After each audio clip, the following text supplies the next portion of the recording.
Queen Lyris stood The before the mirror convergence in her is upon preparation us. chamber, We must act watching with light unity refract and through purpose. crystalline walls. The Dawn filtered convergence through is upon layers of us. translucent We stone, must act casting with unity slow-moving and bands of amber purpose. and violet across her reflection. She had stood here exactly like this 500 times before. 50 years of Rule 10 renewal ceremonies, each one identical to the last. Today would be different. Her ears angled back slightly, a posture only those who knew her well would recognize as determination. The mirror showed a figure composed and regal, draped in ceremonial robes that shifted color with her breathing. To the court, she would appear as she always had, unchanging, eternal, predictable. They found comfort in predictability. They had built an empire on it. That empire was dying. Not in any way visible to casual observation. The cities still gleamed. Trade routes hummed with activity. The councils met on schedule, debated with passionate precision, and arrived at conclusions that satisfied everyone while changing nothing. It was a beautiful machine, perfectly calibrated, running flawlessly toward irrelevance. Lyris had known this for decades. She had felt it in the way younger Etherians spoke about the future with careful optimism that masked quiet desperation. She had seen it in the migration statistics her advisors pretended not to notice. Talented minds leaving for frontier worlds where chaos and opportunity still danced together. And she had read it 3 years ago in a paper written by a human researcher who probably never imagined anyone beyond his academic circle would care. Convergent Perspectives, Why Civilizations Stagnate When They Stop Listening to Their Edges. Dr. Elliot Thorne. The name had meant nothing to her then, just another human academic publishing observations about species not his own. But his central argument had struck her like a physical blow. The most dangerous moment for any society comes when those at the center can no longer hear what those at the periphery are saying. Not because the peripheral voices grow quiet, but because the center stops believing it needs to listen. She had read the paper 17 times. Each reading revealed new layers, new implications. This human understood something fundamental that her entire council had forgotten. Not through superior wisdom, but through the simple act of observation from a position of non-investment. He had nothing to gain or lose from Etherian civilization. That made him dangerous. That made him valuable. That made him perfect. A soft tone indicated Saren's arrival. Her young advisor entered with the careful grace of someone who had learned to move through political minefields carrying a projection slate that pulsed with unreadable data streams. Your Majesty, the preparations are complete. The delegations have assembled. Lyris turned from the mirror. And our guest? Dr. Thorne arrived 20 minutes ago. Security cleared him without incident. Saren paused, her ears tilting forward with barely contained curiosity. He appears uncertain. Good. Certainty is the luxury of those who have never been tested. Saren's expression flickered with something between concern and excitement. She was one of the few who knew what Lyris planned. Not the full scope, never that, but enough to understand that today would shatter decades of careful precedent. The Council suspects nothing. Counselor Varen watches everything, Saren replied, but he watches for threats to tradition, not from it. Counselor Kael will recognize what you've done the moment it happens. Letter. Lyris adjusted her ceremonial robes with movements refined over 5 decades. She has spent 30 years positioning herself as my successor. Today she learns that succession is not always linear. The words carried weight that made Saren's ears flatten slightly. Not fear, but recognition of the precipice they stood upon. What Lyris intended was not merely unprecedented. It was a direct challenge to the architecture of power that had sustained their civilization for centuries. May I ask, Saren said quietly, what you saw in this human that warranted such risk? Lyris smiled. It was a small expression carrying centuries of observation compressed into a moment. He wrote 16,000 words arguing that the most important voices in any civilization are the ones that have learned not to speak. That takes either profound cowardice or profound understanding. She moved toward the chamber's exit, her robes flowing behind her like liquid light.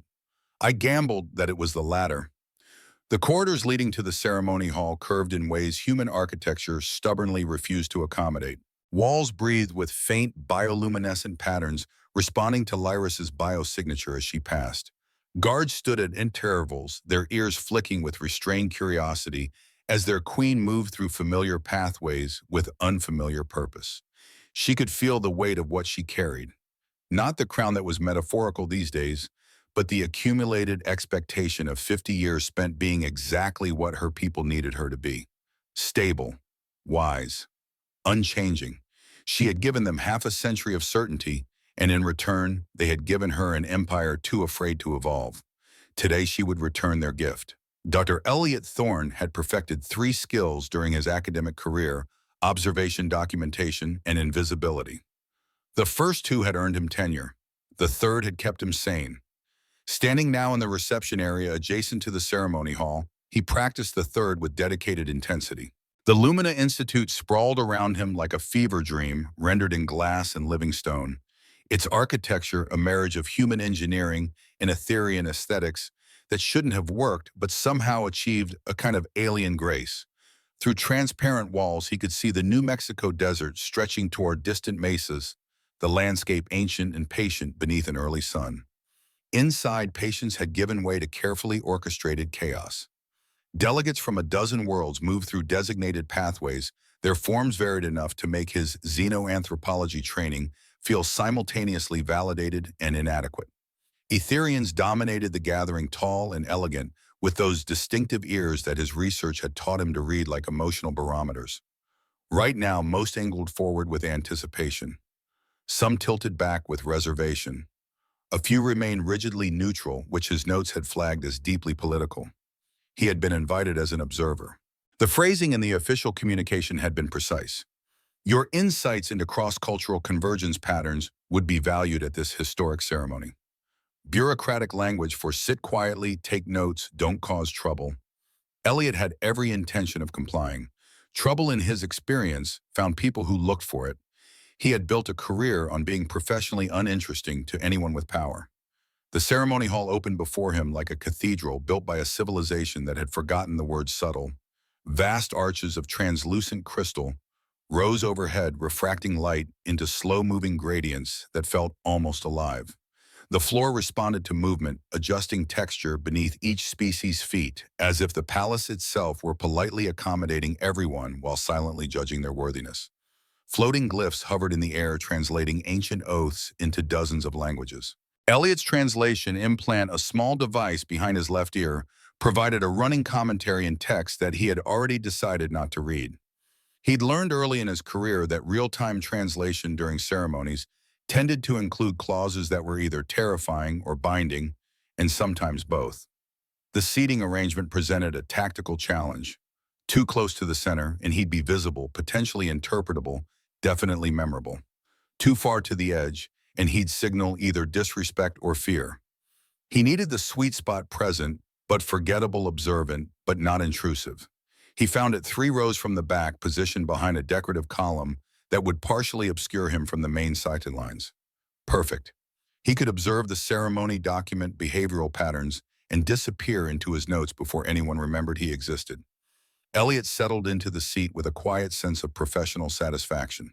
The adaptive surface adjusted instantly, providing support that felt uncomfortably considerate. Around him, the assembled dignitaries made final adjustments to robes that probably cost more than his research grant. Etherian nobles communicated in subtle ear gestures that his implant quietly interpreted as complex social negotiation. Human diplomats stood rigid with the particular tension of people representing their entire species at a party they didn't fully understand. Someone coughed. It sounded ceremonial. The hall's ambient noise began to fade, drawn away by sound dampeners embedded in the walls. The effect was gradual but absolute, like watching gravity slowly increase until movement itself became difficult. Within 30 seconds, silence had achieved a density that made Elliot briefly wonder if he had gone deaf. Then Queen Lyris entered, and the silence acquired meaning. She moved like someone who had never needed to prove anything to anyone. Tall, composed, present in a way that made every other figure in the hall feel slightly less real by comparison. Her ears swept back in a posture Elliot's device identified as ceremonial openness, but he could see the subtle tension in how they held that position. This was a queen performing queenship, and the performance was flawless, almost. There was something in the way she carried herself, a kind of coiled intention that didn't match the ritual's scripted serenity. Elliot had spent 15 years studying micro-expressions across species boundaries. He recognized determination when he saw it even wearing ceremonial robes. The ceremony unfolded in phases that felt both ancient and alive. Vows spoken in harmonic resonance that made his implants struggle to keep pace. Atmospheric adjustments that symbolized unity, executed by drones that moved with balletic precision. An entire segment dedicated to the symbolic importance of patience that felt personally targeted at everyone present. Elliot shifted in his seat, simultaneously fascinated and fighting the urge to check how much longer this would last. His academic discipline appreciated the cultural complexity. His body wanted coffee and somewhere to hide from ceremonial significance. Then something changed. It was subtle at first, barely perceptible. A shift in the room's emotional density, the way predators must sense when the forest stops pretending they're not there and starts paying attention. His translation device registered a sudden surge of emotional input from the assembled Etherians. He looked up just as Queen Lyris rose from her throne. This was not part of the program. Elliot knew this with the certainty of someone who had read the ceremony outlined 6 times and memorized the key transitions. The queen remained seated throughout the renewal oaths. That was the point. Stability manifest in stillness. But Lyra stood, and the hall forgot how to breathe. The drones hesitated mid-flight, their programming encountering an input it hadn't been designed to process. The floating glyphs flickered as if reality itself needed a moment to recalibrate. Somewhere behind Elliot, a dignitary inhaled sharply and forgot the second half of that particular biological function. Queen Lyris stepped down from the elevated platform. Her movement was unhurried, deliberate. Each step carried weight that had nothing to do with sound and everything to do with the fundamental restructuring of everyone's understanding of what was possible in this moment. Elliot's mind cycled through possibilities with increasing desperation. Was this a test, a tradition he'd missed in his research? A very public execution ritual for someone who had chosen the wrong seat? She walked past High Counselor Varen, whose ears had gone completely rigid. Past advisors who had clearly practiced standing next to her in mirrors and were now discovering their rehearsals had been inadequate. Past beings whose ceremonial positions had been negotiated over months and were currently being rendered cosmically irrelevant. And then she stopped, directly beside him. Elliot had exactly enough time to think, "This is new," before Queen Lyra sat down in the seat next to his. The adaptive surface expanded instantly, accommodating her with what felt to Elliot like a personal betrayal. His translation implant went haywire, processing an emotional tsunami from the assembled court before settling on a single unhelpful summary: significant deviation detected. Lyris turned her head towards him, her ears angled in his direction with the precision of someone aiming a weapon made of curiosity. When she spoke, her voice was soft enough that only he could hear. "You chose a very quiet place." Elliot swallowed. His mouth had apparently decided that moisture was optional during diplomatic catastrophes. When he finally spoke, he was distantly surprised to hear his voice emerge mostly intact. "I find quiet places rarely demand speeches." He paused, then added with the kind of desperate humor that had gotten him through graduate school. "Also, they usually don't come with queens." A corner of her mouth lifted, barely perceptible, but there. Around them, the court remained frozen in collective shock. 300 beings from a dozen worlds united in their absolute certainty that reality had just filed for dissolution. Lyris looked forward again, her posture perfectly composed, as if sitting beside a bewildered human researcher in the middle of her renewal ceremony was the most natural thing in existence. "Today," she said lightly, though her voice carried to every corner of the suddenly attentive hall, "they will learn that important things do not always sit in the center." Elliot stared ahead, his heart attempting to establish a new personal record for beats per minute, and thought that invisibility, it turned out, was highly overrated. The ceremony continued, somehow. The officiants picked up their harmonic oaths with the kind of professional dedication that came from years of training for moments exactly this surreal. The drones recalibrated their hovering patterns, though one kept drifting toward Elliot, as if trying to confirm he was actually real. The hall had transformed from a space of ceremonial predictability to something alive with tension so thick it had acquired texture. Elliot could feel it pressing against his skin like a change in atmospheric pressure. If uncertainty had mass, he would have been crushed beneath several metric tons of it. He kept his posture carefully neutral, which was impressive given that his internal organs were staging a coordinated evacuation attempt. His implant buzzed with constant input, overwhelmed by overlapping emotional frequencies pouring from the surrounding cord. The device had apparently given up on nuance and settled for broadcasting raw data, shock confusion, calculation, fear, excitement, and something his limited understanding of Etherian culture registered as profound political recalibration. Queen Lyris, meanwhile, sat as if she had always belonged there. Her ears remained relaxed, her gaze forward. She radiated calm with the ease of someone who had never needed to practice it because the alternative had never occurred to her. Minutes passed, or possibly hours. Time had stopped behaving in measurable ways. Elliot noticed his hands had settled into his lap with what he hoped looked like dignity rather than rigor mortis. He was peripherally aware of being stared at by beings whose understanding of human physiology ranged from academic to non-existent, and most of them appeared to be cataloging him for future threat assessment or historical footnotes. Possibly both. When the ceremony finally impossibly concluded, the hall erupted into what his device generously termed controlled chaos. Delegations clustered. Advisors whispered with the kind of urgency usually reserved for evacuations.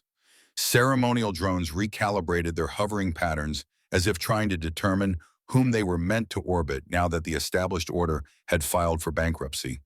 Elliot remained seated, paralyzed by the reasonable concern that standing would be interpreted as either disrespect, panic, or a formal challenge to the throne. He had not prepared for this scenario. His academic training had covered observation protocols, documentation ethics, and emergency evacuation procedures. It had not covered what to do when an alien queen sits beside you and casually detonates political precedent. Lyris rose first. Instantly, like a switch being thrown, the hall stilled again. 300 beings remembered simultaneously that whatever chaos they were processing, it was happening in the presence of their queen. She turned toward Elliot, and he became aware that this was the moment. Whatever came next would define whether he left this hall as a footnote, a catastrophe, or something else entirely. "You will walk with me," Lyris said. It was not phrased as a request, but the tone carried something that transcended command. It was simply a statement of what would happen next, delivered with such calm certainty that refusal felt conceptually impossible. Elliot stood. His knees did not betray him, which he filed away as a minor miracle worth celebrating later if he survived long enough to have a later. As they moved through the hall, something subtle shifted in the lighting. The adaptive systems following Lyris's biosignature now included him in their calculations. He existed in her illumination, visible, but not independently so. Technically invisible, just invisibly attached to the most visible being in the room. They passed through corridors that curved in ways his spatial reasoning insisted were impossible. Walls alive with faint bioluminescent patterns that pulsed in response to Lyris's presence. Guards stepped aside with synchronized precision, their ears flicking toward Elliot with restrained curiosity that his implant interpreted as classification pending. He nodded politely to one of them, then immediately regretted it when the guard nodded back with alarming seriousness. Apparently, casual gestures were not casual here. Noted. They entered a private chamber sealed by a curtain of refracted energy that hummed softly as it engaged. The sound dampened. The pressure eased. Suddenly, unexpectedly, Elliot could breathe again without feeling like he was stealing oxygen from more important beings. The chamber itself defied easy description. Walls that shifted with slow, almost thoughtful motion, refracting light into gentle gradients. The air carried a faint mineral scent, clean and grounding. The ambient hum of palace systems had settled into a frequency that his device quietly noted as calming, potentially intentional. Elliot decided to appreciate the honesty. Lyris turned to face him fully. Up close, the differences became clearer, sharper. Her eyes held a depth that suggested centuries of accumulated observation. Her ears angled toward him with focused attention that felt simultaneously welcoming and terrifying. "You are unsettled," she observed. Elliot's mind raced through possible responses, rejected 17 of them, and settled on honesty wrapped in deflection. "I try to be unsettling only in peer-reviewed journals," he replied. "In person, I prefer mild confusion." Her expression softened fractionally. something that might have been approval or amusement or both. You chose the edge because you wished to observe without being seen. Yes, he admitted. The truth felt safer than clever evasion now. I find that being noticed tends to complicate the data. And yet, Lyris said, you have been noticed by an entire court, several diplomatic delegations, and at least 3 factions who are currently debating whether you represent opportunity or catastrophe. Elliot glanced around the chamber searching for context that might make any of this make sense. I assume there's a historical precedent for this, some ceremony protocol I missed in my research. There is a precedent, Lyris confirmed. It usually ends badly, but rarely boring. She gestured and a projection bloomed in the air between them. Arrays of shifting symbols, star maps, data streams far more complex than anything Elliot expected to see in a ceremonial palace. His researcher instincts overrode his survival instincts. You've been studying convergence patterns, he said slowly, recognizing elements from his own work embedded in her analysis. I have been studying your work on convergence, Lyris replied, for 3 years. The chamber's adaptive temperature control adjusted automatically, but Elliot felt cold anyway. 3 years. That meant she had read his paper within months of publication, had been planning this, whatever this was, for longer than most academic projects ran their entire course.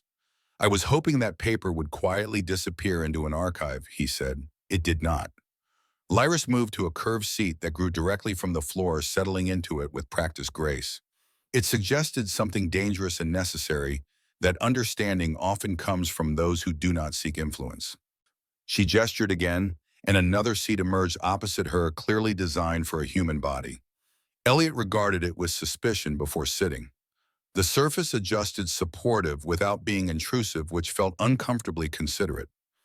You should know, Lyris continued, that by sitting beside you during ceremony, I invoked a very old custom.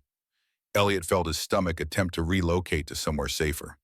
Of course you did. Why wouldn't there be an ancient custom with enormous implications hidden in that particular choice? It is called the choosing of the edge, Lyris said. When a ruler leaves the throne during renewal ceremony, it signals that the existing structure requires fundamental examination. Choosing a companion is open to interpretation. And you chose the human who tried very hard to hide behind a decorative pillar, Elliot said. That interpretation will keep scholars busy for centuries. Yes, she agreed calmly. I am fond of long-term projects. But a silence settled between them. Not uncomfortable, but weighted with implications Elliot was only beginning to comprehend. There's more, he said. It wasn't a question. Lyris studied him with those ancient eyes. Much more, but first you need to understand what I have set in motion. She leaned forward slightly, and the casual authority in the gesture made Elliot acutely aware that he was sitting across from someone who had ruled an empire longer than he had been alive. The ritual I invoked has not been used in 400 years, Lyris said. It carries specific consequences. The council will convene, they will debate, and within 3 days they will vote on whether to accept my choice of you as formal liaison and advisor. 3 days, Elliot repeated. That's fast. 3 days, 72 hours to determine the future. Her ears angled back slightly. The ritual compresses decision-making deliberately, forces clarity through urgency, and if they reject your choice, Lyris's gaze didn't waver. Then I face a choice of my own. Abdicate the throne or enforce an archaic law that I hoped would never be relevant again. The chamber seemed to grow colder.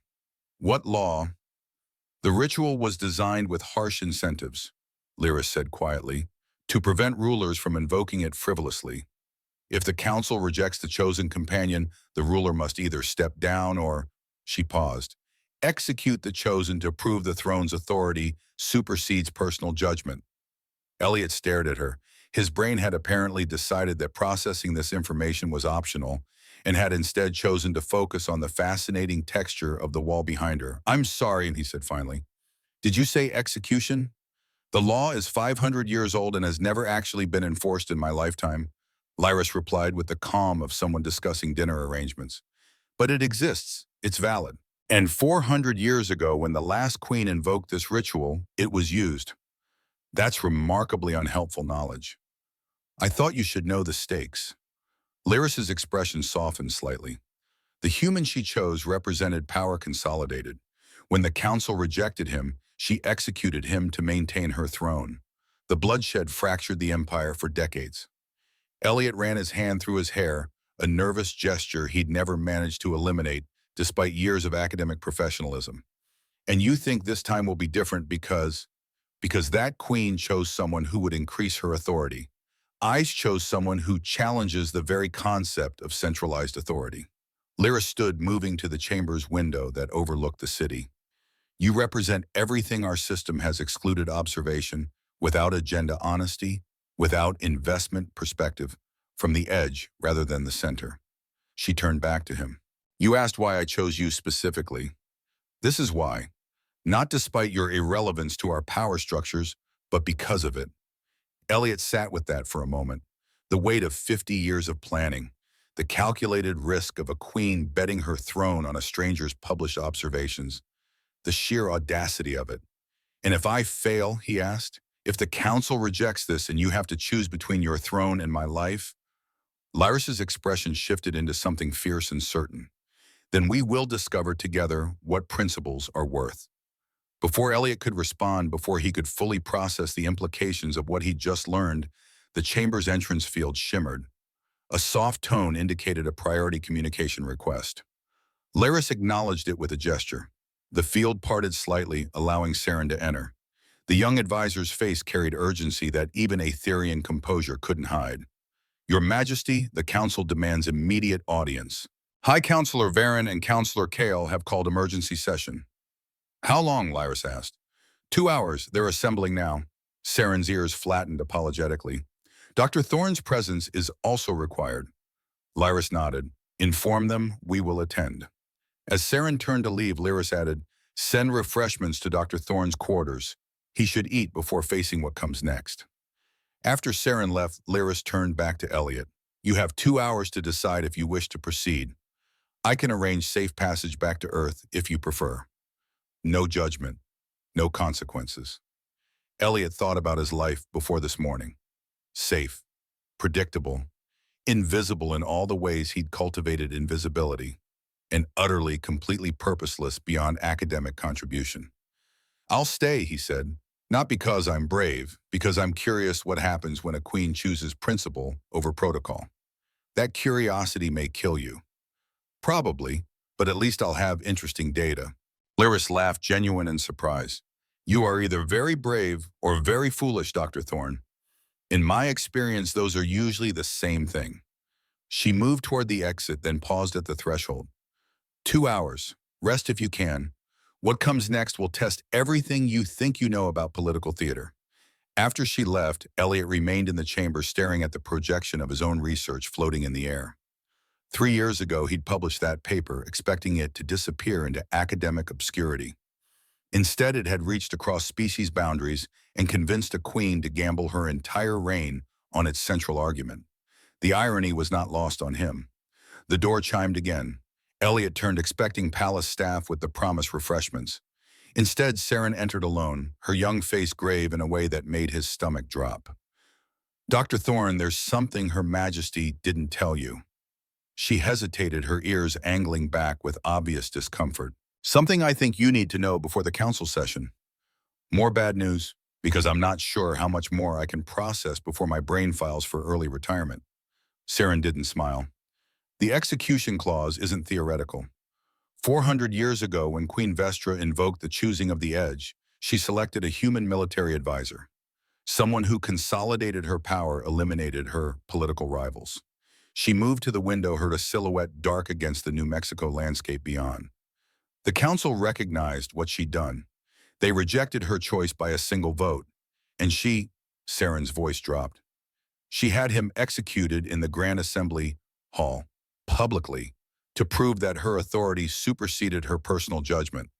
Elliot felt the chamber grow smaller. Lyris mentioned that. She said it fractured the empire. It did more than fracture it. Civil war lasted 3 decades. Thousands died. The empire nearly collapsed. Saren turned to face him directly. That human's name was Marcus Reeves. He was 33 years old, a researcher like you. He thought he was being honored. He died not understanding why. The name hit Elliot like a physical blow, Not because he recognized it, but because of what it represented. Someone like him, someone who had chosen to observe, to advise, to stand at an edge that became a cliff. "Why are you telling me this?" Elliot asked quietly. "Because Her Majesty won't. She sees this as her gamble, her risk. But you deserve to know what you are walking into." Saren's ears lifted slightly. "The council meets in 2 hours. Councillor Kale will push for immediate rejection. She sees you as exactly what Marcus Reeves was, a tool for consolidating royal power." "But I'm not. I have no interest in Etherean politics." "I know. Her Majesty knows. But Kael doesn't believe that. And if she convinces the council—" Saren left the sentence unfinished. Elliot moved to stand beside her at the window. Below, the city sprawled across the desert, unaware that in 72 hours, one human's fate might reshape their entire civilization. "You could still leave," Srin said softly. "Her Majesty meant it. No judgment, no consequences." "Yes, there would be," Elliot replied. "Maybe not legal consequences, but I'd spend the rest of my life knowing I ran when it mattered." He looked at Saren. "Your queen spent 50 years preparing for this moment. The least I can do is stand here for 72 hours and see it through." Saren's ears angled forward with something like respect. "Then I'll help however I can. You'll need allies in what's coming. Thank you." "Don't thank me yet. Surviving the council is only the first test." She moved toward the door. "Get some rest, Dr. Thorne. 2 hours isn't much, but it's better than nothing." After she left, Elliot stood alone in the chamber. Through the window, he watched the sun track across the New Mexico sky. Somewhere in this palace, counselors were gathering to debate his worth. Somewhere in the city, citizens were learning that their queen had shattered protocol for a human nobody. And somewhere in Elliot's own mind, a voice whispered that he'd finally found something worth the risk of being seen. He thought about Marcus Reeves, 33 years old, a researcher, dead 4 centuries for choosing the wrong queen's gamble. Elliot was 33, a researcher, standing in almost exactly the same position. The difference, he hoped, was that Lyris was not Vestra. That principle mattered more than power. That 50 years of patient preparation would yield different results than one queen's desperate consolidation. He hoped. But hope, he was learning, was a dangerous thing to carry into political theater. The 72 hours had begun. The first act was complete. What came next would determine whether he survived to see the final curtain. Day 2 began with the kind of silence that preceded storms. Elliot had slept badly, his dreams populated by council chambers and ancient execution protocols. He woke to his quarters' ambient systems, detecting consciousness and adjusting lighting accordingly, which felt invasive despite the consideration. The provided garments fit perfectly, which meant someone had cataloged his measurements without asking. Privacy apparently was negotiable when you became the subject of empire-wide political debate. He dressed and found breakfast waiting, a mix of human and Etherean cuisine, carefully balanced for nutritional compatibility. Someone, probably Saren, had included coffee. Real coffee, not synthesized approximation. The gesture felt like kindness or possibly last meal consideration. Elliot chose not to examine that thought too closely. The council chamber was older than most civilizations he'd studied, which immediately made him distrust it. He'd developed a professional wariness of spaces that had witnessed too much history. They accumulated expectations layer upon layer, until the original purpose became obscured beneath centuries of interpretation and tradition. The chamber formed a perfect circle, its walls constructed from concentric rings of living material that pulsed faintly with bioluminescent rhythms. Not breathing exactly, but aware, listening. Above the ceiling displayed a slow projection of the surrounding galaxy, not as it existed now, but as it had been recorded at the founding of Lyris's bloodline. Several stars visible in that ancient map no longer existed, consumed by time and entropy, while this chamber endured. Elliot decided that was either profoundly poetic or deeply unsettling, possibly both. He stood beside Lyris in the chamber's antechamber, waiting for the summons. She looked exactly as composed as she had during the ceremony, but he'd spent enough time observing micro-expressions to notice the subtle tension in how her ears held their neutral position. This was costing her, even if no one else could see it. "They will attempt to separate us," Lyris said quietly. "Question you alone, pressure you to recant, offer you safe passage back to Earth if you claim I coerced you." Her ears tilted slightly, the Etherean equivalent of a raised eyebrow. Do you feel coerced? I feel like I accidentally walked into a political earthquake and you handed me a measuring device. Elliot adjusted his collar, a nervous habit he'd never managed to eliminate. But no, not coerced. Good, because if you waver even slightly, they will use it to dismantle everything. The weight in her voice made him look at her directly. Up close, he could see what 50 years of rule had written into the fine lines around her eyes. Not age Ethereans didn't age the way humans did, but accumulation. Experience layered upon experience until it became something like wisdom or something like weariness. Probably both.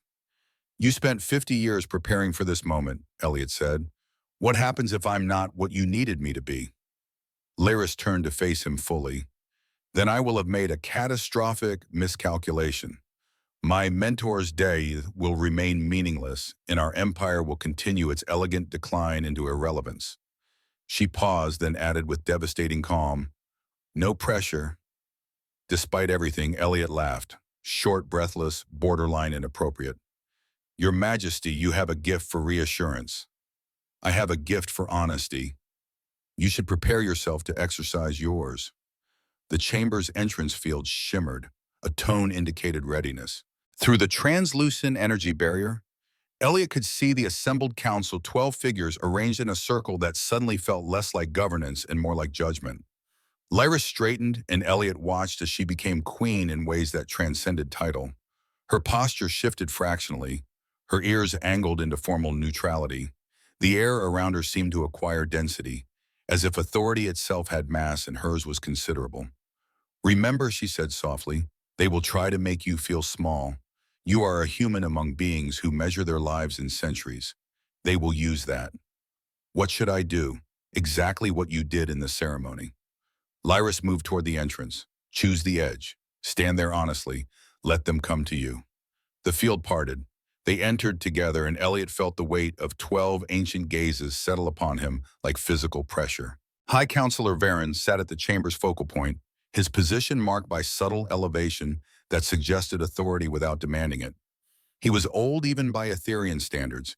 His ears had developed a faint translucence that spoke of centuries, and his eyes carried the particular weariness of someone who had watched empires rise plateau and wonder why the view had stopped changing. He did not stand when Lyris entered. That alone told Elliot everything about the political temperature. Your Majesty, Varen's voice carried harmonics that made Elliot's translation implant work overtime. You honor us with your presence, though the circumstances of this gathering bring no honor to anyone. Lyris moved to the chamber's center with measured grace. Elliot followed, acutely aware that 11 other counselors tracked his every movement with the focus of predators assessing unfamiliar prey. High Counselor, Lyris replied, I invoked an ancient right. The circumstances are entirely appropriate. The choosing of the edge has not been enacted in 400 years. This came from a female counselor to Varen's left, her voice sharp with controlled disapproval. Counselor K.L. Elliot recognized from his briefing materials. Younger than Varen by perhaps a century, ambitious in the way that hunger became when draped in patience. There were reasons it fell out of practice. Yes, Lyris said, because it requires courage that has been in short supply. The chamber rippled with reaction. Ears flickering, bioluminescent walls pulsing with increased intensity. His implant registered the emotional response as profound offense mixed with grudging acknowledgement. Varen raised one hand, a gesture that somehow commanded silence without force. Let us not trade barbs when clarity is required. He turned his full attention to Elliot, and being the focus of those ancient eyes felt like being cataloged for extinction. Dr. Thorne, you are human. Your lifespan is measured in decades, your civilization in centuries. What qualification do you possess that warranted such disruption? Elliot had prepared 17 different answers to variants of this question during his sleepless night. He discarded all of them and chose honesty. None, he said simply. I have no qualifications for whatever role Her Majesty envisions. I'm a researcher who writes papers that approximately 47 people read, and 30 of those only skim the abstract. Silence greeted this. Several counselors exchanged glances that his device struggled to interpret. Then explain. K.L. pressed her ears, angled forward aggressively. Why our queen would risk 500 years of stability for someone who admits his own irrelevance. Before Elliot could respond, Larissa spoke. He did not say he was irrelevant. He said he was unqualified. Her voice carried an edge that made the chamber's living walls pulse. There is a profound difference. Enlighten us, Varen said dryly. Lyris turned slowly, making eye contact with each counselor in sequence. Qualifications are what we grant each other. Credentials earned within systems designed to perpetuate themselves. Dr. Thorne spent 15 years studying civilizations, including ours, from a position of complete non-investment. She gestured toward Elliot. He has nothing to gain from Etherian power structures. No faction to serve. No political capital to protect. That makes him uniquely qualified to see what we have all agreed not to notice. And what, asked a counselor from the far side of the circle, their tone skeptical, have we agreed not to notice? That we are dying, Lyris said flatly. Elegantly, gradually, but dying nonetheless. The chamber erupted. Not with sound Etherians were too controlled for that, but with emotional intensity that made Elliot's implants spike into warning levels. Ears flickering in patterns his device struggled to categorize. The bioluminescent walls shifted from cool blues to agitated oranges. Varen's voice cut through the chaos. Those are inflammatory words, Your Majesty. They are accurate words, High Counselor. Laris remained centered, unmoved by the storm she had created. Our colonies fail at rates we pretend not to track. Our most talented youth emigrate to frontier worlds. Innovation has been replaced by refinement of existing perfection. She paused, letting the words settle. We survive, but we have not thrived in 2 centuries. Kyle stood, and the chamber's attention shifted. You speak of stagnation. I speak of stability. For 500 years, we have maintained peace, prosperity, and cultural continuity. These are achievements, not failures. They are both, Lyris replied, and stability purchased at the cost of adaptability is merely postponed catastrophe. Elliot watched the exchange with the detached fascination of someone observing his own execution being debated in real time. The political dynamics were crystallizing. Kyle represented the traditionalist faction, those who saw any change as threat. Lyris pressed for reform, but carefully using language that acknowledged achievement while demanding evolution. And Varen watched everything with eyes that had seen this pattern before. Dr. Thorne, Varen said, suddenly pulling Elliot back from observation into participation. You have studied multiple civilizations. In your professional assessment, are we stagnant? The question was a trap. Agree, and he insults his hosts. Disagree, and he undermines Lyris. Elliot felt the weight of 12 sets of eyes, plus however many were observing remotely through whatever systems this chamber employed. He thought about his paper, about years spent documenting how societies evolved or didn't, about the comfortable distance of academic observation and how it had just been violently eliminated. In my professional assessment, Elliot said carefully, you have built something so architecturally perfect that it no longer has room for error. And systems without error tolerance cannot adapt to unexpected pressures. He met Varen's gaze. That's not stagnation. It's fragility disguised as strength. Silence followed. Then unexpectedly, a younger counselor laughed. The sound was sharp, quickly suppressed, but it broke something in the chamber's rigid formality. The human has teeth, the young counselor observed. Unexpected. Kale's ears flattened against her head. He speaks from ignorance. 50 years observing a species does not grant understanding of 500 years of history. True, Elliot agreed, surprising her. I don't understand your history, but I understand patterns. And I've watched 3 civilizations collapse in my lifetime because they confused longevity with immortality. Which civilizations? Varen asked, his tone genuinely curious now. Elliot listed them. Technical designations that meant nothing to most, but clearly registered with the counselors whose ears tilted forward with sudden attention. One of the civilizations he mentioned had been Etherian allies. Their collapse had been carefully not discussed in official channels. You see, Lyris said quietly, he notices what we have chosen to forget. The debate spiraled outward from there. Philosophical arguments about change versus preservation, historical precedents examined and discarded. One counselor brought up economic stability indices. Another countered with innovation metrics trending downward for decades. A third mentioned the frontier colonies, then quickly fell silent when several others' ears went rigid. Elliot stood at the edge of the circle, exactly as Lyris had instructed, and watched an empire argue with itself about whether it wanted to survive. Hours passed. The chamber's environmental systems adjusted lighting to compensate for the passage of time, outside maintaining optimal cognitive function for debate that showed no signs of concluding. At some point, refreshments appeared delivered by automated systems that understood ceremony enough to time their entrance during natural pauses. Finally, Varen called for recess. "We will reconvene tomorrow morning. The council requires time to consider what has been presented." As the councilors filed out, Kyle remained. She approached Lyris directly, her posture radiating controlled confrontation. "Your Majesty, I request private audience." Lyris inclined her head. "My chambers, 1 hour." After Kyle left, Lyris turned to Elliot. "That went better than expected." "Really, because from where I stood, it looked like we barely avoided open warfare." "Exactly. Better than expected." She moved toward the exit. 1 hour. I suggest you use it to rest. Tomorrow will be more difficult." Elliot returned to his quarters, his mind churning through the day's revelations. The political factions were clearer now. Kale leading traditionalists who saw change as existential threat. Younger counselors pushing for reform, but lacking the political weight to override their elders. Varen and a few others in the middle, undecided, their votes capable of determining everything. And beneath it all, the unspoken reality: if the vote went wrong, someone died. Either Lyris's reign or Elliot himself. He was staring at the New Mexico landscape through his window when Saren arrived, her expression troubled. "Dr. Thorne, I need to warn you about tomorrow. More bad news, I'm starting to collect them." Counselor Theron oversees colonial development reports.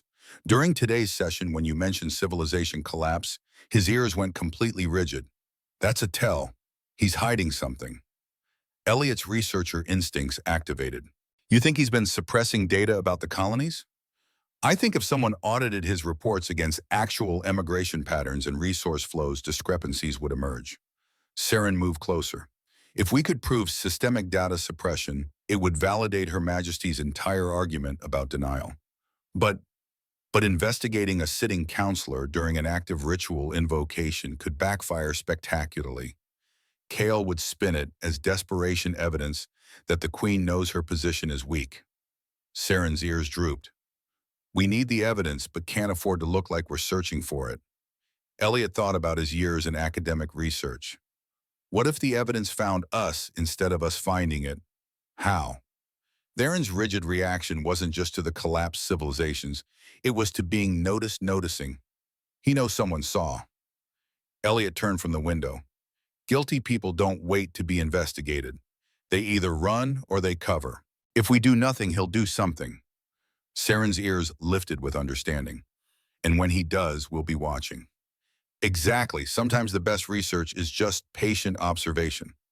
After Saren left, Elliot tried to rest as Lyris had suggested. Sleep eluded him. His mind kept cycling through scenarios, each one ending in variations of catastrophe. Finally, he gave up and spent the remaining time reviewing everything he knew about Aetherian governance, looking for patterns he'd missed. Somewhere in this palace, Lyris was meeting with Kyle. Somewhere else, Theron was probably panicking about his exposed reaction. And somewhere beyond the palace walls, millions of Aetherians were learning that their queen had invoked an ancient ritual for a human researcher most had never heard of. The next 48 hours would determine whether transformation was possible or whether 50 years of preparation had merely been an elaborate prelude to failure. Elliot thought about Marcus Reeves again, the researcher who died 400 years ago in this same position. He wondered if Marcus had trouble sleeping too. If he'd spent his final nights staring at unfamiliar skies and wondering what data future historians would extract from his death. The thought was not comforting. Day 2 had brought interrogation and faction formation. Day 3 would bring ultimatums and choices. Elliot just hoped he'd survive long enough to document which. The summons to Lyris's private chambers came at midnight. Elliot had finally drifted into uneasy sleep when his quarters communication system chimed with quiet urgency. The message was brief. "Her Majesty requests your presence. Private Wing Chamber 7. Immediately." He dressed quickly, following guidance systems through corridors that seemed different at night. The palace's bioluminescent patterns had shifted to nocturnal configurations, creating an atmosphere that felt simultaneously peaceful and ominous. Lyris's private chambers were smaller than he'd expected, less formal than the spaces where she received dignitaries. The walls displayed slow-moving patterns that his implant identified as meditative frequencies. She stood at a window overlooking the city, her silhouette dark against the lights beyond. KL made her offer, Lyris said without turning. Elliot waited. In his experience, people who summoned you at midnight had more to say than opening statements. She proposes compromise. You return to Earth with honor. Perhaps we establish some academic exchange as conciliatory gesture. I retain throne, maintain authority. In exchange, I commit to gradual reform. 100 years, she suggested, allowing the system to adjust naturally. That's a long time. It's a convenient time. Long enough that nothing actually changes in my lifetime. Long enough that whoever succeeds me can claim circumstances changed and abandon the entire project. Lyris turned from the window. Its capitulation dressed in patience. Elliot could see the weight of the decision in how she held herself. You refused. Yes, but she was persuasive, showed simulations of political fracture if I proceed. Civil war scenarios, alliance collapse, economic disruption. Lyris moved to a seat, gesturing for Elliot to join her. Fear is an effective argument. So is hope. Hope requires belief in uncertain futures. Fear only requires acknowledgement of possible loss. She looked at him directly. KL will force the vote tomorrow. She believes time works against her, that the longer this extends, the more chance I have to sway the undecided counselors. Will you sway them? I don't know. The admission carried weight. Varen is the key. If he supports me, others follow. If he opposes, traditionalists gain legitimacy that transcends mere factional politics. Elliot thought about the ancient counselor, those eyes that had seen 400 years of political theater. What does he want? The same thing I want. What's best for our civilization? Lyris smiled faintly. We simply disagree on what that means. They sat in silence for a moment, the city lights beyond creating patterns across the chamber walls. Somewhere out there, millions slept, unaware that their futures hung on debates happening in rooms like this. Dr. Thorne, Lyris said quietly, if the vote goes against us tomorrow, you will have hours to leave the planet. KL will demand immediate enforcement of consequences. I need to know, when that moment comes, will you run? Elliot had thought about this question during every sleepless hour since the ceremony. He'd mapped escape routes, calculated travel times, planned speeches, explaining why he'd chosen the survival over principle. No, he said simply, I won't run, even knowing what that means, especially knowing what that means. He met her eyes. Your mentor died alone trying to change your world. Marcus Reeves died not understanding why. If I run, their deaths remain meaningless. If I stay, at least we tried something different. Lyris's ears angled forward with something like surprise. You would die for a principle that isn't even yours. It became mine when you sat beside me, when you chose to make me matter despite every instinct I had to remain invisible. Elliot managed a smile. Besides, if historians are going to write about me, I'd prefer they couldn't add, and then he ran like a coward to my biography. That earned a genuine laugh from Lyris, soft but real. You are either remarkably brave or profoundly foolish.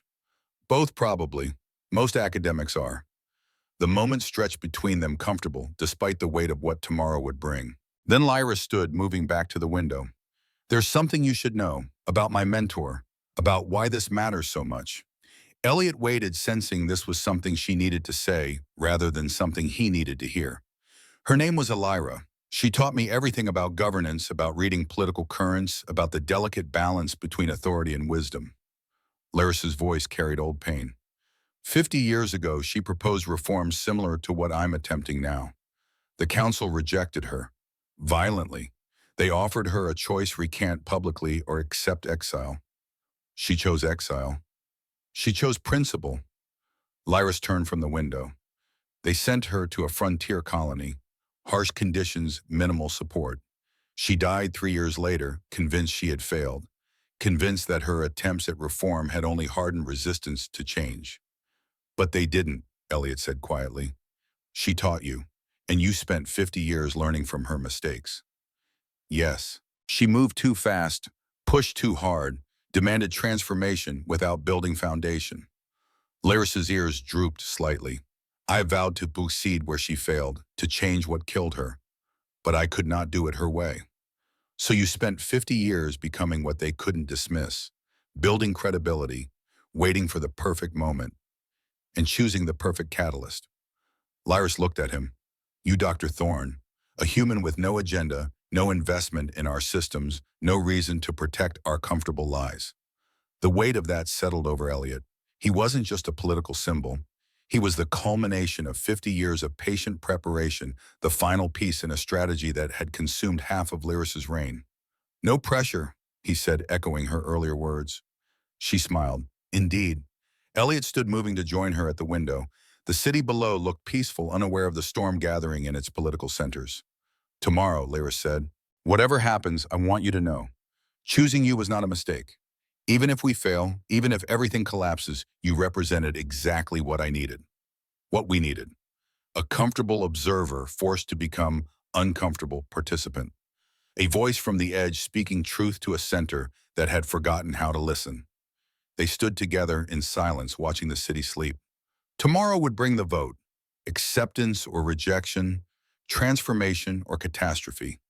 But tonight, in this quiet moment, a queen and a researcher stood at the edge of possibility and chose to believe that principle might matter more than politics. Day 2 ended with ultimatums delivered and choices made.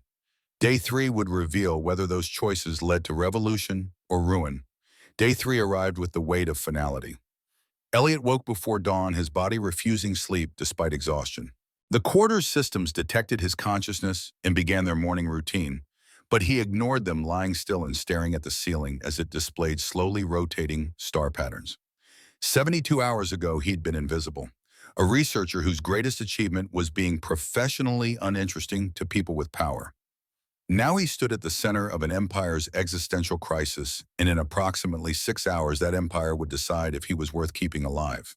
The irony was not lost on him. He rose dressed in the formal garments that had been provided.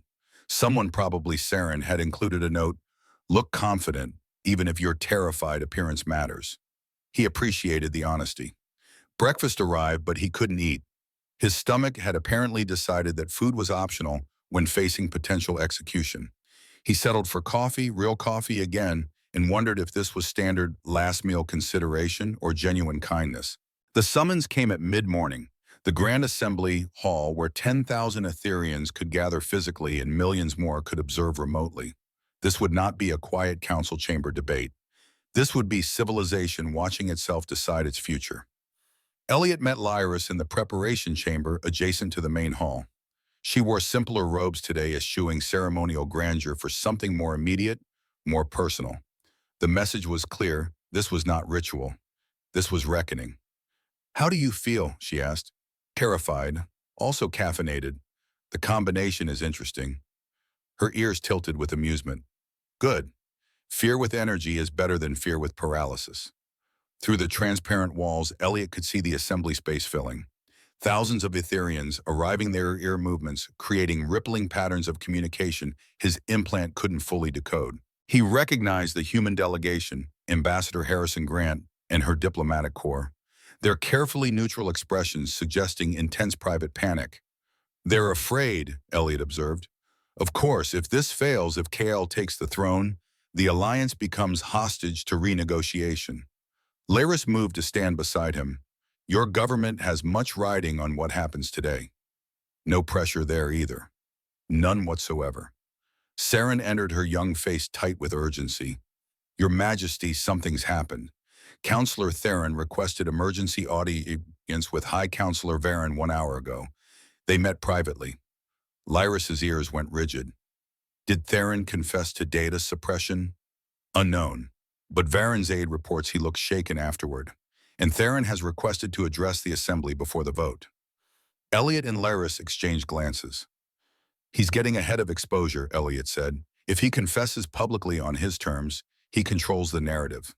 Or he's been granted immunity in exchange for opposing my position, Laris countered.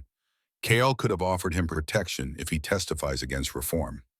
Either way, it changes the dynamics. Saren looked between them. What do you want to do? Lyris was quiet for a long moment. Then, nothing. We proceed as planned. If Theron confesses, it validates everything I've argued. If he opposes us, it exposes corruption in traditionalist faction. Her ears lifted slightly. Sometimes the best strategy is letting your opponents make their own mistakes. The final summons arrived. The assembly was ready. 10,000 beings gathered to witness millions more connected remotely. The entire empire holding its breath. Lyris turned to Elliot one last time. Remember what I said. Stand at the edge. Be honest. Let them come to you. And if they don't, then we discover together what principles cost. They entered the Grand Assembly Hall, and Elliot felt the weight of civilization's attention settle upon him like physical pressure. The hall was vast beyond anything he'd experienced. 3 levels of ascending platforms designed so every being present could witness governance in action. The architecture forced transparency, made hiding impossible. Here, power had nowhere to retreat. Elliot's designated position was marked by subtle lighting defining the edge in literal terms. Not at the center with Lyris, not among the council, but visible to everyone positioned so that any who looked toward the Queen would see him in peripheral vision. The symbolism was deliberate. The edge must be seen to matter. High Counselor Varen opened the assembly with traditional invocations, his ancient voice carrying harmonics that made the hall's acoustics transform simple words into something approaching music. Then, with ceremony satisfied, he turned to the matter at hand. This assembly convenes to address an invocation of the choosing of the edge, a ritual unused for 4 centuries. Varen's gaze swept the gathered thousands. Our Queen has made a choice that demands our response. Accept or reject. No middle path exists. The hall's projection systems activated, displaying Lyris in high resolution for those too distant to see her directly. She stood centered, composed, utterly alone in a way that made Elliot's chest tighten with recognition of her courage. I invoked an ancient right, Lyris began, her voice carrying to every corner without technological amplification. Not on impulse, not without consideration, but because our empire stands at a precipice we have chosen not to see. Holographic displays bloomed around her. Data streams, colony failure statistics, emigration patterns, innovation indices trending downward over 2 centuries. Each visualization precise, undeniable, devastating. For 500 years we have maintained stability, Lyris continued.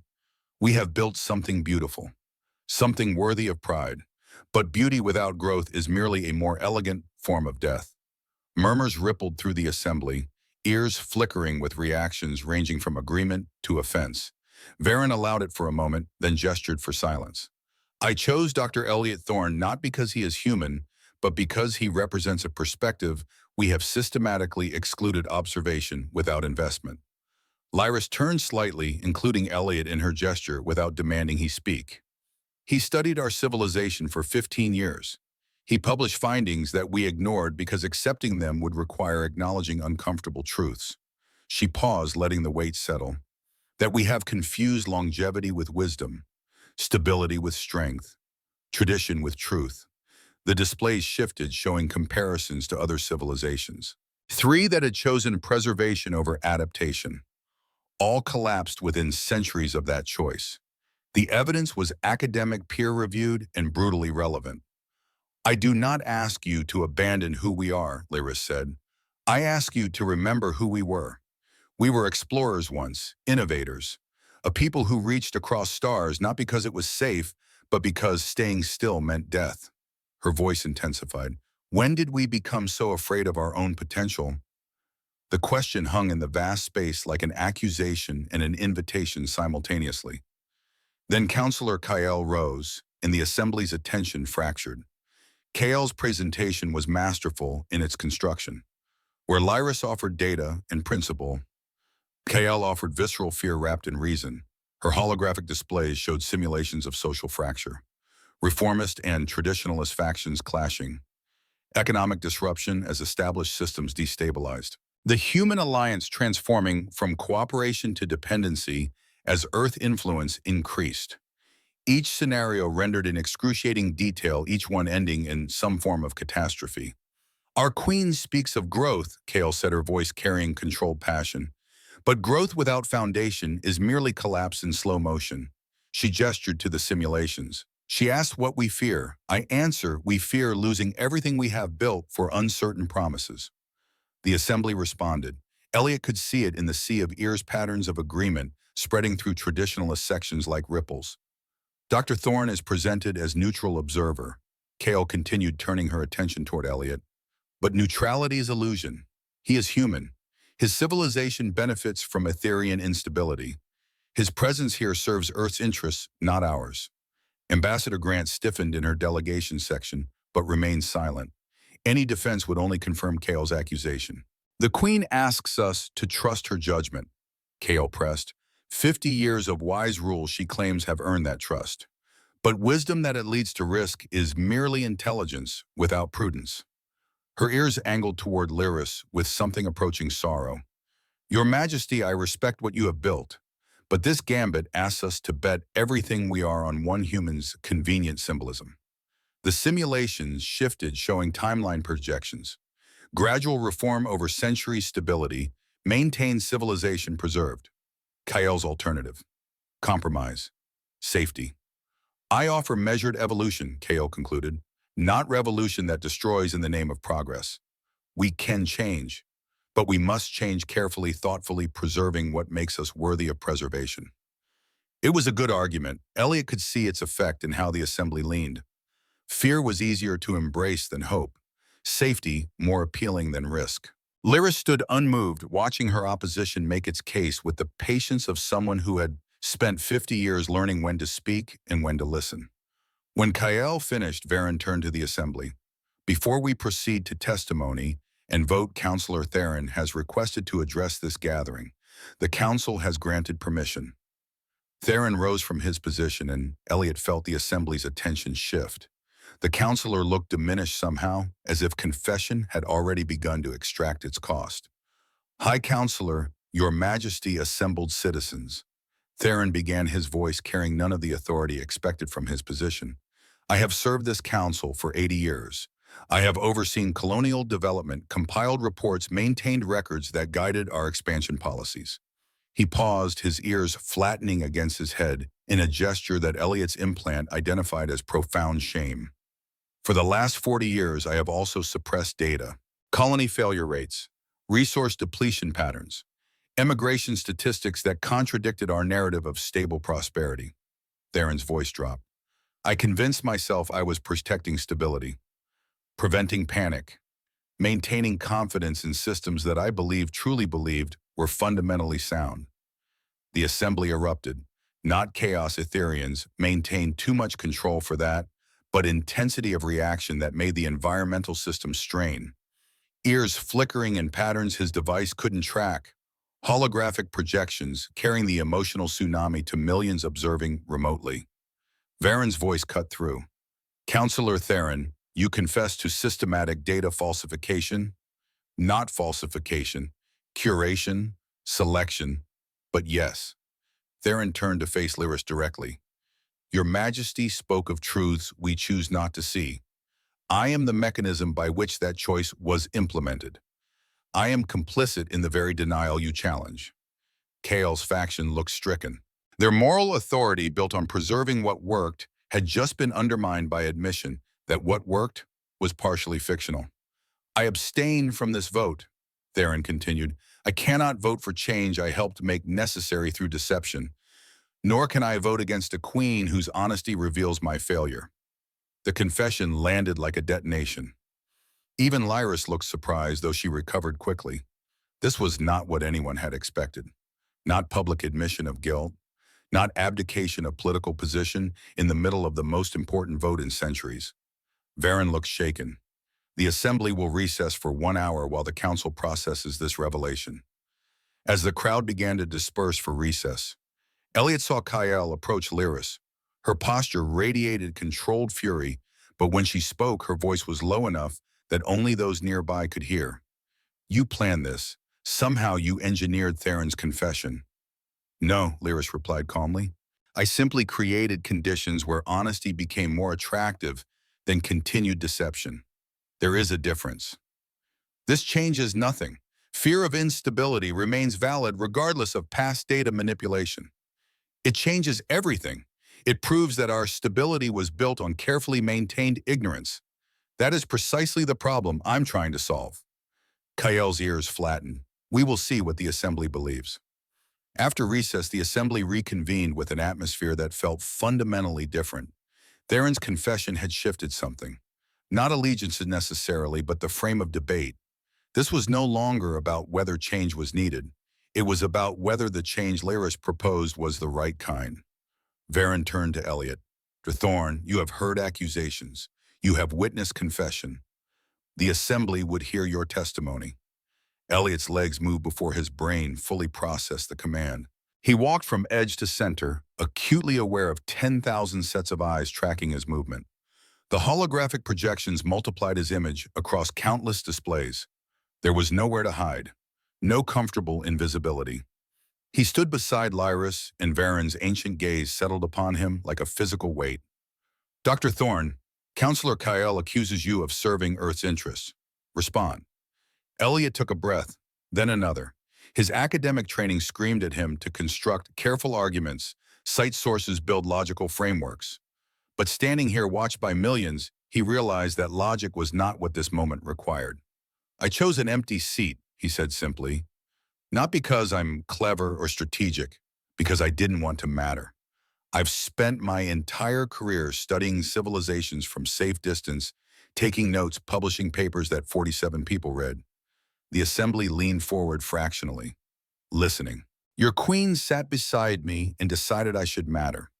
Not because I'm special, because I represent something you've forgotten, the value of perspective from outside invested structures. He turned slowly, addressing the assembly directly. Counselor Kael says I serve Earth's interests. She's wrong. Earth doesn't care about me. I'm one researcher among thousands, easily replaced, quickly forgotten. Elliot met Kael's eyes. But she's also right that I benefit from being here. Because for the first time in my life, my work has purpose beyond academic contribution. For the first time, observation matters. He paused, then continued. You ask if you should trust one human's perspective. You shouldn't. But you should ask yourselves, when was the last time anyone outside your system was allowed to observe it honestly? His voice strengthened. I can't solve your problems. I can't tell you how to evolve. But I can tell you this, every thriving civilization I've studied had one thing in common. They listened to voices from the edge. Not because those voices were always right, but because the center alone cannot see its own blind spots. Silence greeted this. Profound, complete silence that made Elliot acutely aware of his own heartbeat. Then unexpectedly movement from the council platform. High Counselor Varen stood. The assembly stilled completely. When Varen spoke, his voice carried the weight of 6 centuries compressed into words. I have lived longer than most of this assembly combined, he began. I witnessed the last invocation of the choosing of the edge 400 years past. His ears angled back with something like pain. That queen failed. She chose power over principle, selected someone who reinforced her authority rather than challenged her assumptions. The ritual was corrupted into a tool of consolidation. He paused, ancient eyes moving between Lyris and Elliot. She executed him when the council rejected her choice. I watched it happen. I have spent 4 centuries wondering if I could have prevented it. The assembly absorbed this in waves of realization. Varen had been there. He had witnessed the bloodshed lived with its consequences. I have watched our empire calcify since then, Varen continued. Each generation more rigid than the last. Each innovation treated as threat rather than opportunity. His voice hardened. Counselor Kael speaks of measured evolution. I have heard that promise before. It means nothing changes except we feel virtuous about intending to change. The assembly rippled with reaction. Varen was traditionalist anchor. His support or opposition carried weight beyond any single vote. Queen Lyris asks if we remember being explorers, Varen said. I remember. I was there when we first reached beyond our star system. When we encountered beings so different from us that communication seemed impossible. We adapted then. We learned. We grew. He turned to face Lyris directly. We were not afraid of our own potential. We were intoxicated by it. His ears lifted into a posture that Elliot's device identified as formal declaration of position. This human represents what that queen 4 centuries ago should have chosen someone with nothing to gain from our power structures. Someone whose honesty serves truth rather than faction. Varen's voice resonated through the hall. I have lived 600 years. I have seen empires rise and stagnate. I will not spend my final centuries watching ours die of cowardice disguised as wisdom. He turned to the assembly. I vote to support Queen Lyris's choice, not because I trust her infallibility, but because I trust her principle, and because refusing to listen to the edge is how we arrived at this precipice. The hall erupted. Not chaos, but intensity of reaction that made the environmental system struggle, ears flickering in patterns too rapid for any translation. Holographic projections carrying the emotional tsunami to millions observing remotely. Varen had swung the undecided, not through logic or fear, but through the simple authority of someone who had lived long enough to recognize patterns repeating. The vote unfolded in ceremonial sequence, each counselor standing announcing their decision, ears angling to indicate sincerity of conviction. The holographic displays tracked the count in real time. First 3 votes support. Reformist faction delivering expected results. Next 5 opposition. Traditionalists holding line under Kale's leadership. Then the undecided. 2 supported influenced by Varen's declaration. 1 opposed fear of change outweighing any other consideration. 1 abstained unable to choose between stability and risk. The count stood at 6 support, 6 opposed, 2 abstains when Theron spoke. I abstain, he said, his voice carrying defeat. I cannot vote for change I help make necessary through suppression of truth. Nor can I vote against a queen whose honesty reveals my failure. 7 support, 3 oppose. 2 abstain, one of them a tacit admission of systemic corruption. The ritual required majority support. 7 of 12 achieved that threshold. Lyris's choice was accepted. The hall erupted again, this time with release of tension held for 3 days. Celebration from some quarters. Dismay from others. But underlying all of it, recognition that something fundamental had shifted. Elliot stood at the edge watching an empire process transformation in real time and felt the weight of the moment settle into his bones. This was not ending, this was beginning. Lyris moved to the assembly's central platform. The projections focused on her, carrying her image to millions. When she spoke, her voice was steady, but carried emotion that centuries of rule had not eliminated. This vote grants me authority to proceed, but authority alone changes nothing. She turned, gesturing to encompass the entire assembly. What changes empires is courage. The courage to question comfortable assumptions, to listen to uncomfortable truths, to grow even when growth requires acknowledging we have been wrong. She paused, then made the announcement that would reshape governmental structure. I establish a new position, Consul of the Edge. Dr. Thorne becomes the first holder. Not symbolic, not ceremonial, real advisory power, including authority to challenge royal decisions. The assembly stirred. Kale's faction reacted with barely controlled outrage. But the vote was decided. Opposition could not prevent implementation. This position will rotate, Lyris continued. Future consuls may come from any species, any background, any perspective we have excluded. We will build a council of edges, not just centers. Her gaze swept the gathered thousands. We will remember how to listen before we forget how to survive. Varen stood again, his ancient presence commanding attention. The assembly has spoken. The ritual is complete. Let no one question the legitimacy of this transformation. His support made it final. Tradition itself had validated change. As the assembly began to disperse, as factions clustered to process new reality, Kale approached Lyris one final time. Elliot watched from his edge position, close enough to hear, but careful not to intrude. Your Majesty, Kale said, her voice tight with a controlled emotion. You have won. We have both won, Lyris replied quietly.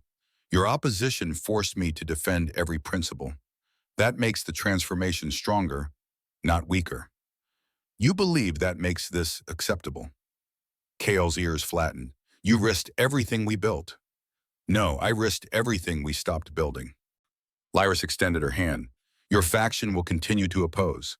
I expect nothing less. But opposition within structure is how empires avoid tyranny. Kale stared at the offered hand. Then slowly she accepted it. I will oppose every reckless reform. Good. That's how we'll know which ones are worth keeping. The moment hung between them, not friendship, but acknowledgement. Then Kale withdrew and Lyris turned to find Elliot watching. Well, Consul, she said with faint amusement, how does it feel to have survived civilization? Ask me when the adrenaline wears off. Right now, I'm just grateful to still be breathing. They moved together toward the exit, the crowds parting to allow passage. Outside the hall, Saren waited with an expression that mixed relief and excitement. The response is overwhelmingly positive, Your Majesty, the younger demographics especially. They're calling it the beginning of a new era. Let's hope they're right, Lyris said, though eras tend to begin messier than anyone anticipates. What happens now, Elliot asked. Now, Lyris replied, we discover if transformation can survive its own success. 6 months later, transformation was still discovering itself.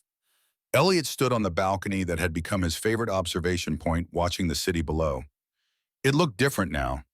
Not physically, the architecture remained mostly unchanged, but the patterns of movement had shifted. More mixing between species, more experimental construction projects blending Etherean and human aesthetics in ways that would have seemed impossible a year ago. The exchange program had launched 3 months prior. Young Etherians studying on Earth, human researchers embedded in Etherean institutions, the borders between civilizations becoming permeable in ways that terrified traditionalists and exhilarated reformists.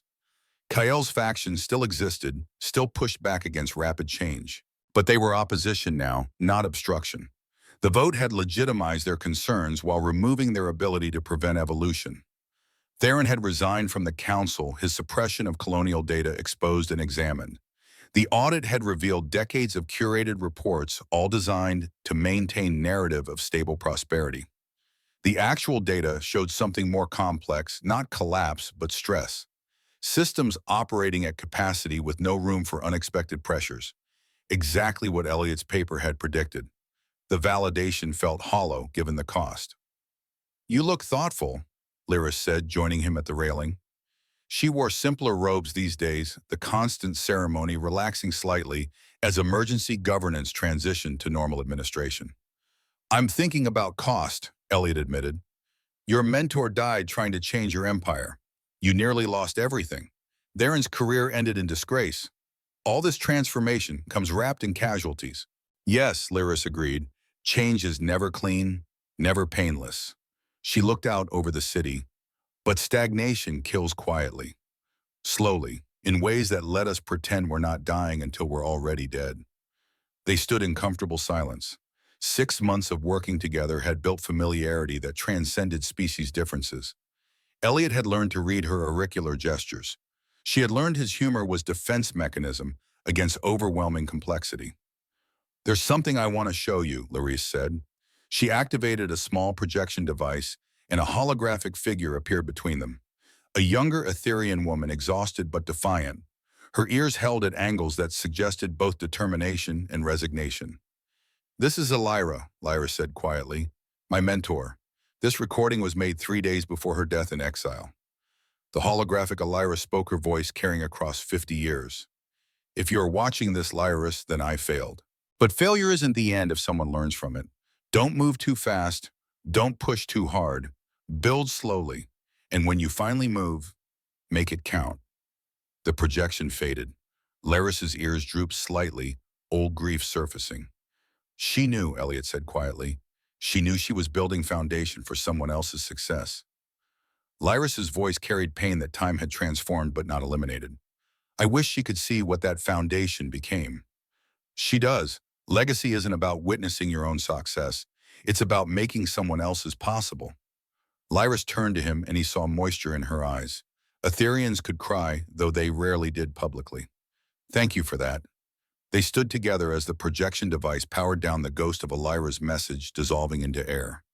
Below them, the city continued its transformation each day, bringing small changes that would compound into something neither could fully predict. Varen wants to expand the consul program, Lyra said after a moment. Add 2 more positions, one from the frontier colonies, one from non-aligned species. That's fast. He says when you're 600 years old, patience becomes relative concept. She smiled. He also says I should have invoked the ritual centuries ago. Would it have worked centuries ago? No, I needed the 50 years. Needed to build credibility that made the risk calculable rather than suicidal. Lyris turned to face Elliot directly. I never gave you complete answer about why I chose you specifically. I'm listening. I chose you because you were comfortable being empty. Most beings fill silence with noise, fill uncertainty with false certainty, fill observation with agenda. Her ears angled toward him with focused attention. You filled it with attention, with genuine curiosity about what you observed rather than what you wanted to see. Elliot absorbed this. That's just academic training. No, that's discipline most academics never achieve. They observe to confirm hypotheses. You observe to understand, she paused. That's why you saw our stagnation when thousands of scholars missed it. Because you weren't looking for specific conclusion. You were looking for truth. Below them, construction crews worked on new buildings.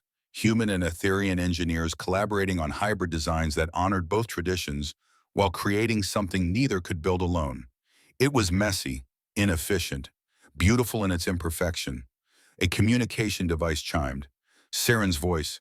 Dr. Thorne, you have a priority message from Earth. The university. They say it's urgent. Elliot accessed the message, scanning quickly. His expression must have shifted because Lyris noticed immediately. Bad news. Job offer, full professorship. My work on Etherian convergence patterns has apparently made me an academic celebrity. He looked at the formal offer, recognition of years spent in comfortable obscurity, suddenly transformed into spotlight he'd spent his life avoiding.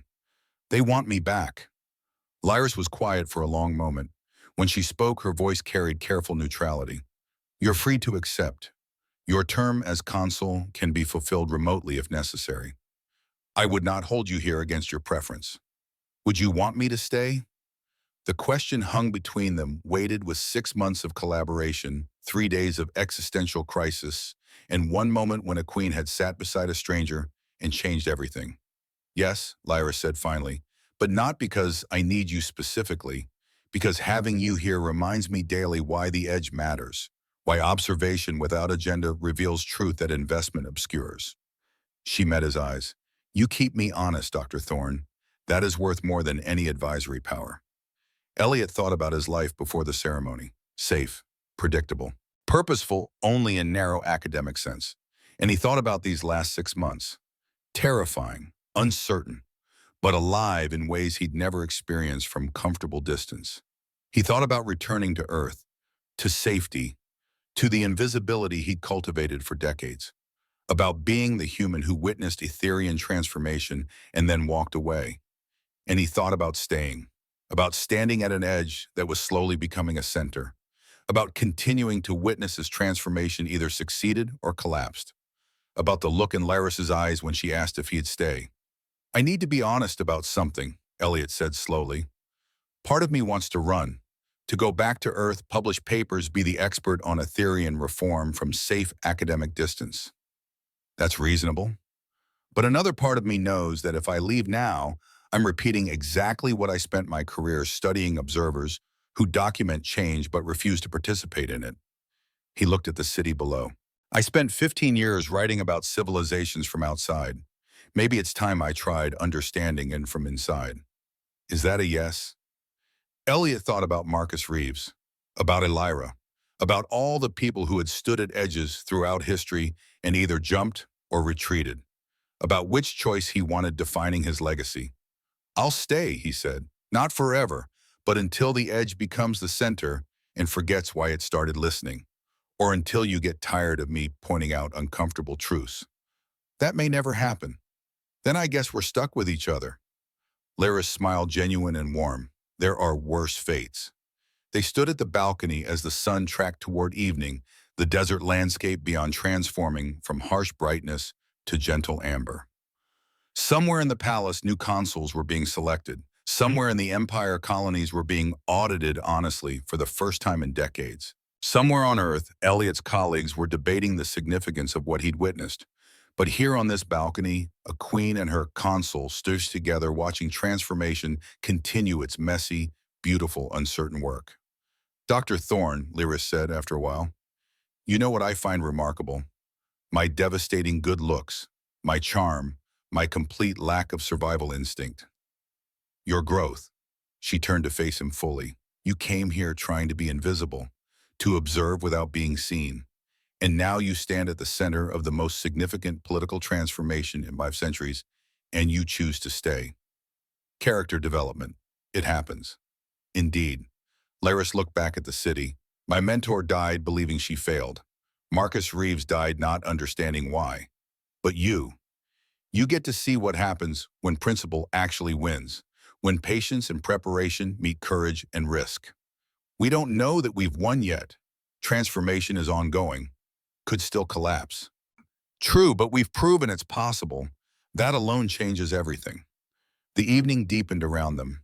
The city lights began their nightly illumination, creating patterns that Elliot had learned to read as emotional weather. Tonight felt hopeful, cautiously, carefully hopeful. "What's next?" Elliot asked. "More the same. More opposition from Kayul's faction. More experiments that succeed or fail. More uncomfortable questions from our Consul of the Edge." Lyris smiled. "More transformation one messy day at a time." Sounds exhausting. It is, but it's also alive. And alive beats perfect every time. They stood together as night settled fully, the stars emerging above the city in patterns that both species could navigate by. Different constellations, different mythologies, but the same fundamental truth direction came from looking up and choosing where to go. Elliot thought about his paper, the one that had started everything, about how he'd argued that civilizations stagnated when they stopped listening to their edges, about how he'd written it from academic safety, never imagining he'd become the edge himself. "You know what's funny?" he said. "What? I spent 15 years studying why civilizations fail to adapt. Now I'm living inside a test case of whether they can." He shook his head. "The data is going to be incredible, assuming we survive to analyze it." "That's very academic of you." "Old habits." Lyris laughed, and the sound carried warmth that transcended species difference. "Come, we have dinner with the new consul candidates. You should meet them before they realize what they're getting into." "Should I warn them about the potential execution clause?" "That feels like second meeting material." They moved from the balcony together, leaving the city to its transformation. Behind them, the desert stretched, ancient and patient, having witnessed countless civilizations rise and fall and change. It would witness this one too for however long the transformation lasted. Inside the palace, life continued. Advisors debated policy. Engineers designed hybrid systems. Younger Ethereans argued with their elders about the pace of change. The machinery of governance adapted to new realities, creaking and groaning, but moving forward. And at the edge that was slowly becoming a center, a human researcher who had chosen visibility over safety walked beside a queen who had chosen principle over power, both of them wondering what tomorrow would bring, and choosing to believe that uncertainty was better than stagnation. The 72 hours that had threatened execution had become 6 months of transformation. The future remained unwritten, uncertain, dangerous in all the ways that made it worth pursuing. But for the first time in centuries, an empire was listening to its edges. And for one human who had spent his career being professionally invisible, that made all the fear, all the risk, all the sleepless nights worth exactly what they'd cost. He had mattered, not because he sought power, but because he stood at an edge and spoke truth to a center brave enough to listen. That Elliot thought as he followed Lyris toward dinner with the future was the kind of data that no amount of academic distance could ever capture. Sometimes you had to stand at the edge to understand what it revealed. Sometimes the edge was exactly where you needed to be.